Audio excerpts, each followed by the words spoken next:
Вербални закани добил кочанскиот вршител на должност градоначалник Венко Крстевски од собственик на угостителски објект, кој бил дивоградба. Изнесе тој во видео објава. Тој е собственик на дивоградба и еден од многуте изградени објекти без дозвола од станарите и без дозвола од општина Кочани.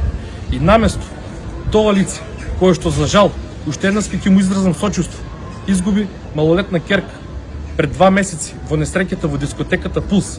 И наместо истото да биде пример и да ја отстрани таа дивоградба, по заканите упатени кон мене со зборовите ќе видиш ти, дојде во полиција и ме убедуваше дека кога ги тргнале другите дивоградби, ќе ја тргнал и тој истот.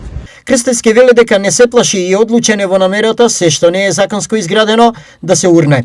Мене тие закани нема да ме уплашат. Напротив, јас уште поенергично ќе се борам против овие дивоградби кои што се закана за безбедност и здравјето на граѓаните кои што живеат на овој потек. Тоа е недозволиво. Јас како градчанин ќе направам се за да ги заштитам граѓаните во општина Кочани.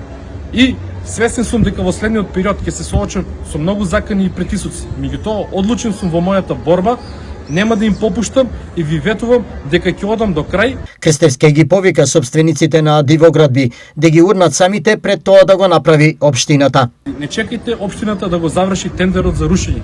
Не чекајте да го потпишеме договорот за меѓаопштинска соработка со Струмица и Картпош.